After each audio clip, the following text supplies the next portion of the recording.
ఒక దురదృష్టకర సంఘటన ఇంకా మనం ఎసెన్షియా ఫార్మాకి సంబంధించి ఇంకా మరొక దురదృష్టమైన సంఘటన మనకి జేఎన్ ఫార్మాసిటీలోని సినర్జీన్ ఫార్మా కెమికల్స్ లో నిన్న రాత్రి 12:30కి బి బ్లాక్ లో ఫస్ట్ ఫ్లోర్ లో దుర్ఘటన జరగడం జరిగింది.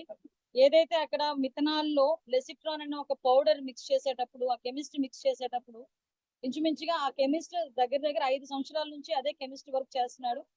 ఆయన రాజాముకి సంబంధించిన సూర్యనారాయణ అనే వ్యక్తి. ఆ వ్యక్తి ఏదైతే కెమిస్ట్ మనకి కెమికల్ మిథనాల్ లోనే లెసిట్రాన్ అనే కెమికల్ యూజ్ చేసేటప్పుడు అది వంపేటప్పుడు లాస్ట్ లో అతను చేసిన ఒక హ్యూమన్ ఎర్రర్ ఏంటంటే దాన్ని జస్ట్ దులిపాడు అనమాట. ఒక 900 kgs దాన్ని అందులో మిక్స్ చేయాలి. అది ప్రతిరోజు అతను చేస్తున్న వర్కే. కాకపోతే అదేంటంటే లాస్ట్ మినిట్ లో అతను చేయడం వల్ల చిన్న హ్యూమన్ ఎర్రర్, అది కొంచెం ఇలా దులపడం వల్ల ఆటోమేటిక్ గా ఒక్కసారిగా ఫ్లేమ్ రావటం.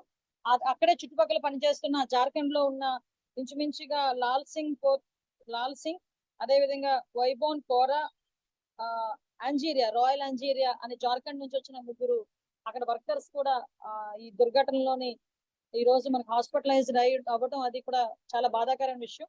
ఇందులోని ఎవరైతే వైబోన్ కోరా ఉన్నారో అతనికి 90% బర్న్స్ అయిపోయినాయి, ఒళ్ళంతా కాలిపోయింది.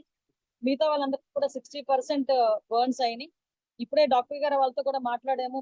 మెరుగైన వైద్య సౌకర్యాలన్నీ కూడా కల్పించమని చెప్పి ఆదేశాలు ఇవ్వడం జరిగింది. ఇక్కడికి కలెక్టర్ గారు అదేవిధంగా అనకాపల్లి జేసీ గారు కూడా మార్నింగ్ నుంచి ఇక్కడ వీళ్ళ దగ్గర ఉండి ఇమీడియట్ గా రెస్పాండ్ అయ్యి హాస్పిటల్ కి పంపించి హాస్పిటల్లోని మెరుగైన వైద్యం అందించడానికి పర్టికులర్ గా వీళ్ళందరూ కూడా సమాయత్తమై ఉన్నారు.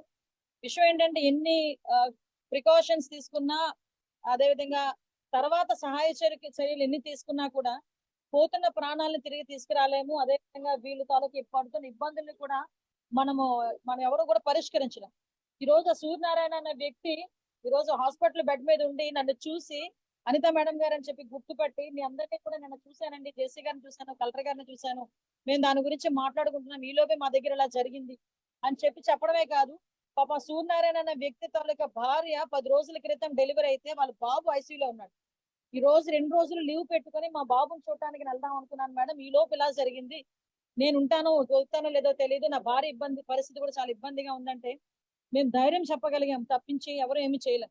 కాకపోతే ఇక్కడ కూడా నేను ఏం చెప్తున్నానంటే వాట్ ఎవర్ యాజమాన్యాలు ఏదైతే ఉన్నాయంటే యాజమాన్యాల తాలూకా నిర్లక్ష్యం అనాలా, హ్యూమన్ ఎర్రర్ అనాలా, what ever it maybe, overall గా చెప్పాలంటే వీళ్ళ తాలూకా నిర్లక్ష్యం కిందే మనం భావించాలి. ఎందుకంటే అక్కడ ఫ్లాంబుల్ ఉంది, అక్కడ ఫ్లేమ్ అవుతుంది, ఫైర్ అయ్యే అవకాశం ఉంది అనుకునేటప్పుడు డెఫినెట్ గా వాళ్ళకి ఆ సూట్స్ ఇవ్వాలి. నేను అదే అడిగాను, ఎన్ని సూట్స్ ఉన్నాయంటే వాళ్ళు